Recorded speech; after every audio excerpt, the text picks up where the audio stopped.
पिछले बजट में भी हमने देखा था ये पॉइंट डाला गया था यंगस्टर्स के लिए जब हम स्टार्टअप की बात करते हैं, लेकिन उसके बाद जैसा भी सहयोगी मेरे कह रहे थे कि उसमें लोगों के पास उनका स्टार्टअप नहीं चल पाया, एक बहुत बड़ा फेलियर भी रहा।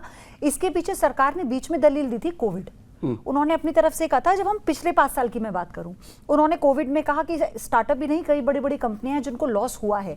लेकिन जब हम स्किल डेवलपमेंट की बात करते हैं, स्किल्ड होने के बावजूद भी इन्होंने इस वाले बजट में मेंशन कर दिया इंटर्नशिप प्रोवाइड हम करवाएंगे। But at the same time after internship what, आप पेड इंटर्नशिप तो करवा रहे हैं, बट उसके बाद क्या? देखिए, मैं कॉर्पोरेट में जॉब कर चुका हूँ, तो मैंने ना एक सबसे बड़ी समस्या ये फेस करी थी कि फ्रेशर्स को कोई जॉब नहीं देता। सबसे बड़ी डिफिकल्ट होती है, 6 महीने का एक्सपीरियंस लाओ, साल भर का एक्सपीरियंस लाओ। एक बहुत बड़ा हर्डल होता है कि बेसिक एक्सपीरियंस, काम करना आता भी है कि नहीं आता है, क्योंकि डिग्री की वैल्यू नहीं है कॉर्पोरेट में। कॉर्पोरेट में चलता है तजुर्बा कितना है, काम कितना आता है।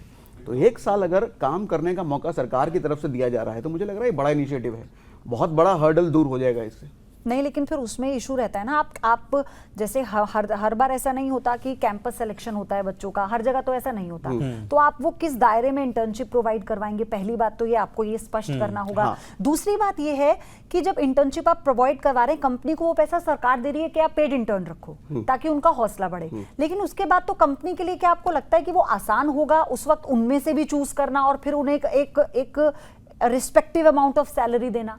कंपनीज आज भी उतना, क्योंकि अगर हम कंपनीज की जब हम बात करते हैं कंपनीज के पॉइंट ऑफ व्यू से, तो उन्हें तो बहुत फायदा नहीं हो रहा है बजट में। देखिए, कंपनी ये भी देखेगी कि मैं जिसको हायर कर रहा हूँ, सरकार जिसको एनकरेज कर रही है हायर करने, उसमें स्किल है भी कि नहीं है। एटलीस्ट बेसिक स्किल तो होनी चाहिए। और वैसे भी जब हम इंटर्नशिप की बात भी कर रहे हैं ना, ऐसा नहीं है कि किसी को भी जॉब मिल जाएगा। एक बहुत बड़ा वर्ग समाज में हमेशा से है और हमेशा ही रहेगा जो अनएम्प्लॉयड रहेंगे, कितना भी आप इंटर्नशिप का कुछ भी ले आओ, क्योंकि उनमें स्किल नहीं है। तो स्किल ना होने की वजह से कंपनी भी नहीं लेगी और सरकार भी ऐसे लोगों को प्रमोट नहीं करेगी कि इनको जॉब दो।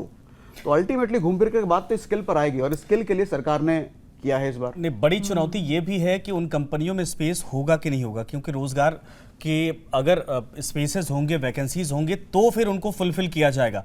वरना ऐसा ना हो कि वो स्किल्ड हो के इंटर्नशिप करने के बाद वो फिर से वापस लौट जाएं।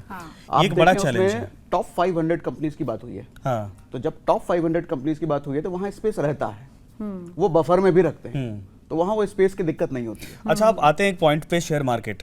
एसटीटी सर्विस टैक्स को लेकर आज जो शेयर मार्केट डाउन हुआ, ये एक बड़ा इम्पैक्ट कहा जा रहा है कि उससे पैनिक सेलिंग आई थी। Exactly. ये बताइए, हाँ, ये क्या वाकई में ये असर करेगा आने वाले वक्त में? सरकार को इससे फायदा तो होगा, लेकिन जो ट्रेडर्स हैं, जो इन्वेस्टर्स हैं, वो आएंगे, उनको भरोसा होगा, उनकी जेब से मूटा जा रहा है। क्योंकि शॉर्ट टर्म और long term capital gain tax में जो इन्होंने बदलाव किया है, उसी में मैं जोड़ रही हूँ, आप उसको बताएं कि इससे कितना असर पड़ने वाला है। देखिए, पहले एसटीटी पर आता हूँ। एसटीटी एफएनओ पर लगता है, बाइंग पर भी, सेलिंग पर भी।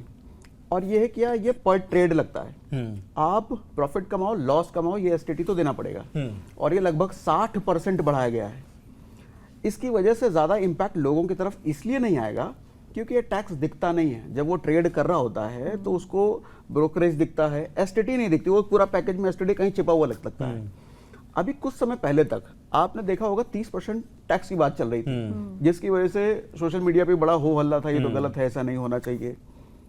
एसटीटी एक ऐसी चीज है, आप टैक्स दे दोगे, मतलब ट्रेडर टैक्स दे देगा, उसको पता भी नहीं चलेगा।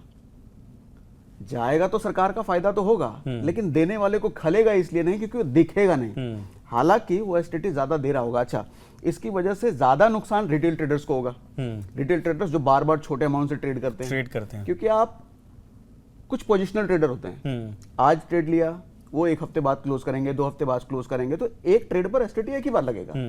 लेकिन रिटेल ट्रेडर जो छोटे ट्रेडर होते हैं, 10,000 15,000 से कर रहे हैं, वो 1 हफ्ते में हो सकता है 20 बार कर ले। न्यूज नेशन अब व्हाट्सएप पर खबरों की ताजा अपडेट के लिए न्यूज नेशन के इस क्यूआर कोड को स्कैन करें।